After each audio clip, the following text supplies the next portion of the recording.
Welcome back to my channel. This is Auntie Red.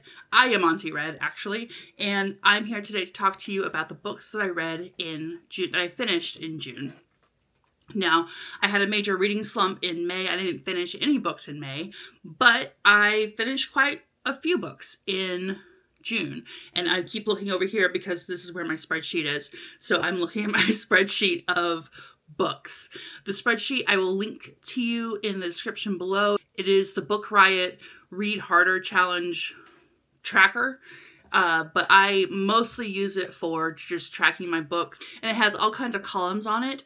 Including author, artist, narrator, publisher, pub date, start date, finish date, DNF, pages, linked, format, fiction, nonfiction, form, genre, audience, POC, LGBTQIA, trans, and those three, the POC, LGBTQIA, and trans, they all have drop downs so you can pick whether it's the artist, the author, artist, the protagonist, or both who are POC, LGBTQIA, or trans. And then it has gender, creator gender, disability rep, reread, translation, original language, nation of origin, book source, reasons for reading, days read, pages per day, time per day if you're doing audiobooks, rating, the read harder column to track that, and then notes. This is what I'm working from. I have now 2 trackers because I started the hardest reading challenge you'll ever do, and Q so kindly created a huge spreadsheet with like 30 tabs on it to track all of the items on the bingo board so you can organize things there. I'll link that challenge in the description below. It officially starts possibly today, depending on when this video goes out, but it starts on July 7th. So here we go with the books that I read, or that I finished in June. First, I read What Fresh Hell Is This? Perimenopause, Menopause, Other Indignities, and You by Heather Karina. Now, this was a book that is quite personal to me because I'm currently going through perimenopause. So I wanted a better idea of what I might expect, what that might look like, what I'm missing, and things to talk to my doctor about.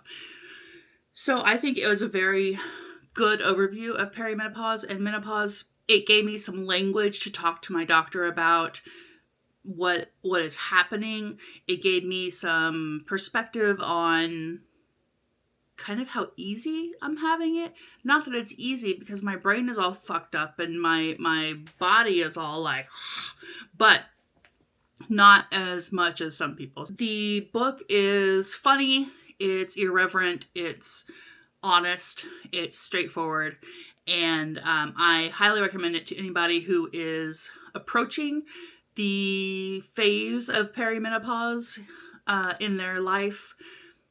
Anyone who has a uterus, I mean, people who do not have uteruses can also read it and kind of better understand what their partner, their mother, their siblings, their whatever, the people in their lives are going through at this time of their life, because it can be quite bad. It's not all bad. I do like the part about not bleeding every month. That's great. But there are other parts of it that are not so hot, or too hot, or whatever. So anyway, What Fresh Hell Is This by Heather Karina, I highly recommend. I read that. I finished that on June 11th. I started it in April, at the end of April, and it took me through June 11th, not because it wasn't good, but because A, I was digesting it slowly, and B, like I said, May was a major reading slump for me in general. So we're going to go back in time a few days because I skipped one here. I got this one from the library. It's called Questions Without Answers by Sarah Manguso, illustrated by Liana Frick. This was out in April, and I picked it up because it seemed like it would be fun. And the synopsis basically is Sarah Manguso reached out on Twitter to her followers to ask for questions that kids have asked that don't really have answers. And so she compiled these into this little short book. So it's just the questions and an illustration by Liana Frick. It was just delightful. It had a lot of questions that made you go, oh, but it doesn't have an answer, does it? Yeah, it was short, it was fun. It's 176 pages, but there's literally one question per page. So you get a collection of these questions, divided into sections, things about life, things about nature, things about, I don't know, family. I really recommend this one. I got it from the library. It's a short read. I read it literally in one day, probably less than an hour, just sitting on the couch, enjoying reading again after not reading for most of May. The third book I read in June is another illustrated book. It is called Remember Us to Life, a graphic memoir by Joanna Rubin Dranger. I don't have the translator's name because it was translated from Swedish. Joanna Dranger is a Swedish woman who is also Jewish, and she started investigating her family's past and looking at the Holocaust and what happened to her family during the Holocaust, during, all of Nazi Germany and Germany expanding its trying to expand its borders into Poland and the other places that her family lived. And so it just follows her search for her family and is a memoir not only of the search but of her family, and it tells her family's history.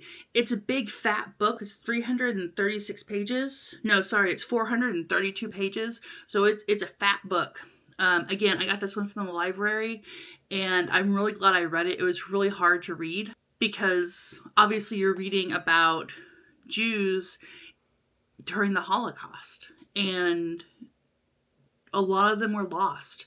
And it just brought it to life for me, and made me realize that not only did we lose people, we lost histories, we lost families, we lost connections to the past. I'm not Jewish, but so many people lost their histories and their connections to the past. And beyond the physical losses of, homes, businesses, furniture, anything of value, anything even not of value, Nazis burned photo albums because they were useless.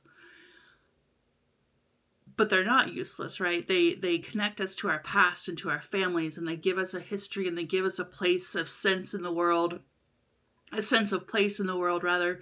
And it really helped bring home how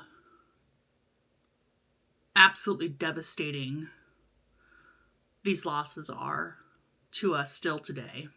The next book I read was another nonfiction. I read this one on an ebook. I had it on my Kindle.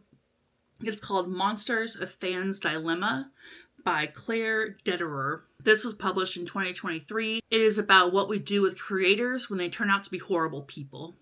So she looks at Woody Allen, she looks at J.K. Rowling, she looks at Virginia Woolf. There are other men in there I know that I've forgotten who they are. I'm sorry. Michael Jackson. She looks at Michael Jackson. And so what do we do with these people's art when the art is objectively good, but the person who created it is pretty objectively bad? So it's kind of a wandering series of essays about different people and about the author's relationship to the pieces of art that these terrible people have created. And the terribleness ranges everywhere from, sexually assaulting women to being anti-trans, saying that like J.K. Rowling saying that trans women are not women, to Michael Jackson's abuse of children. So there's a lot that she covers. So check the trigger warnings for this. Go into it carefully if any of these areas may be problematic for you. But I thought it was a really interesting look at culture and at what we do with artwork when we know that the person behind the artwork was pretty terrible, or is pretty terrible, depending on if they're still alive. So the next book that I read, I mostly read it. I was looking forward to this one because I thought it would be fun and funny, sexy, and fantastical. And it's The Pisces by Melissa Broder. Now, I DNF'd this one. It's about a woman who's in trouble, so she has to go and live in her sister's apartment, taking care of her sister's dog. And one night, while she's down by the beach, she meets a merman, and they develop a physical relationship. And then she does terrible things to get him back to her sister's apartment where they can have a fuck fest. So the next few minutes are going to be spoilers. I'll put a time stamp down below. If you don't want spoilers about why I DNF'd it and what the terrible things were that she did, you can skip ahead. Starting now, spoilers. Dog dies. She kills the dog. Not like gruesomely, but she sedates the dog and locks it in a pantry and does not take care of the dog, and the dog dies. Now, when I started suspecting that something was going to happen to the dog, I looked up on doesthedogdie.com and checked for trigger warnings, and yes, the dog dies. So there you go. I don't recommend this book.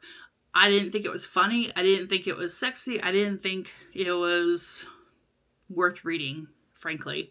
And I won't be reading anything else by Melissa Broder because, I won't be reading anything else by Melissa Broder. Next up, we have a book that was actually sexy and funny and fun and fantastical.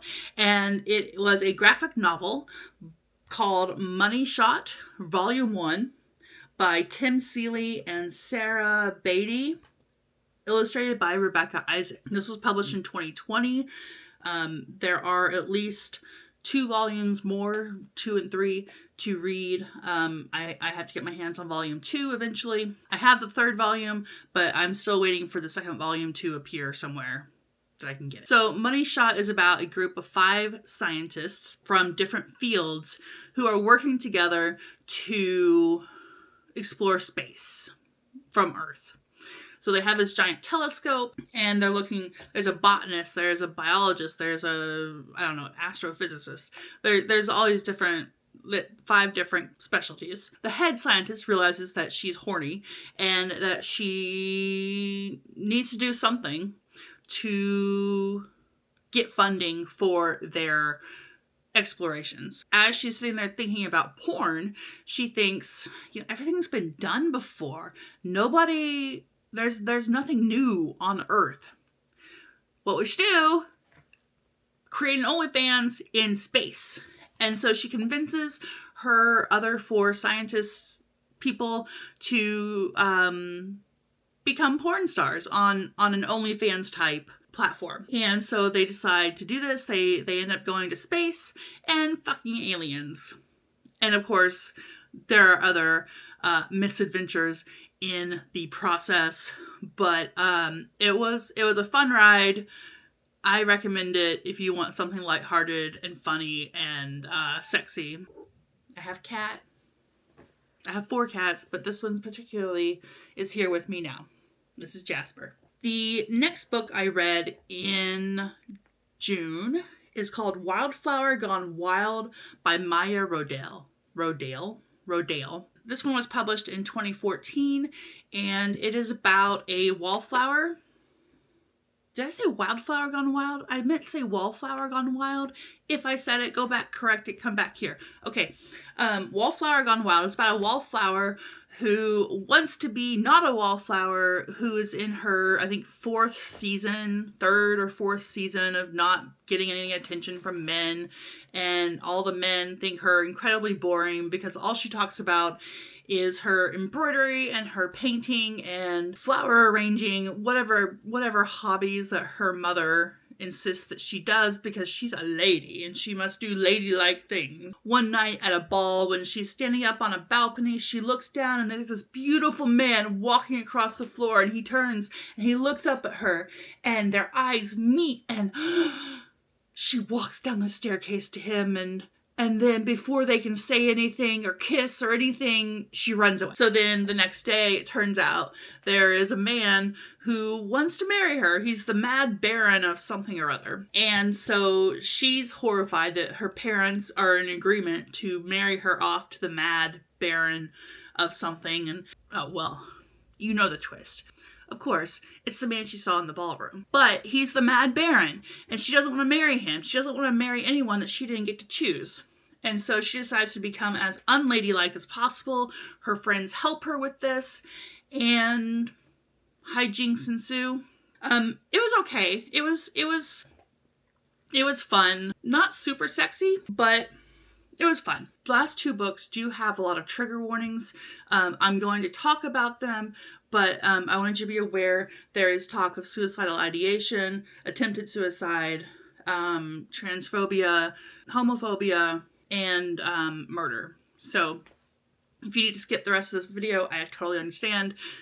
Take care of yourself. I won't discuss these things in detail, but they do come up in the descriptions of the books. So the first book is actually a novella by Stephen Graham Jones called The Long Trial of Nolan Dugatti.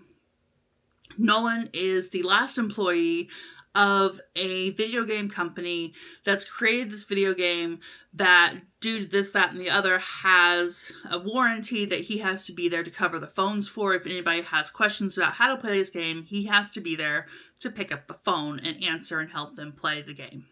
Interspersed with the story of his last night in the building alone of this video game company are his father's suicide notes. Now, his father has tried to die by suicide many times, and every time he leaves a long, rambling note to his son about why he's doing it, what he's doing, why he chose this method. It doesn't really go into like his background, or if he has, depression, or if he just, I don't know, it's just presented as his father wants to die. His father does not want to be here anymore, and these are the ways that he did it. If suicidal ideation can be lighthearted, the suicide notes are lighthearted. That sounds weird to say, but I really enjoyed this story. It was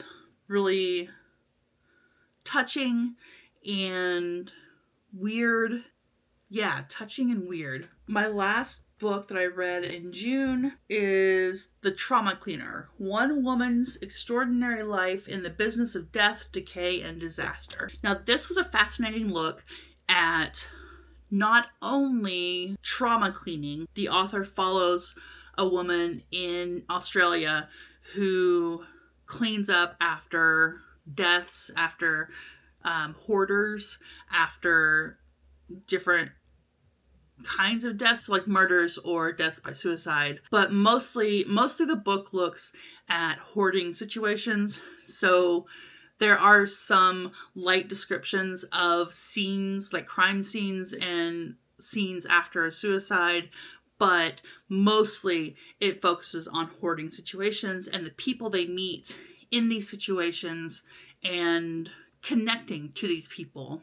Because Sandra, the main character, she's the person the biography is about, because it is a biography. Sandra is a trans woman from Australia, and the book alternates between the past and the modern day. Sandra has lived a very fascinating life, full of careers, full of trauma, full of reinventing herself over and over and over. And through it all is this thread of, how does she connect to other people?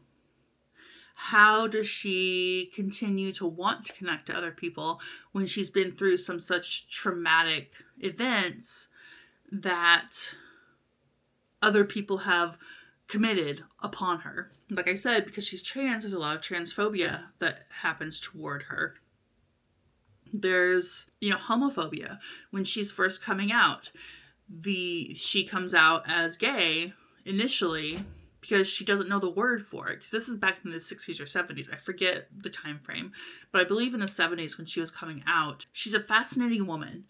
And her past is fascinating. Again, there are trigger warnings in this book for homophobia, transphobia, sexual assault, child abuse, descriptions of death by suicide, at least one that I can remember. So take care when reading this book if any of those affect you. But I thought it was really good. I really enjoyed the book and thought it was a fascinating look at Sandra, but also at the history of a trans woman in Australia. Well, that wraps it up for me. That's all I read in June. I'm looking forward to July. I've already read 2 books. Today is July 6th. I've read 2 books. I've started a third. Looking forward to more. So happy reading. I'll see you in the next video. Bye.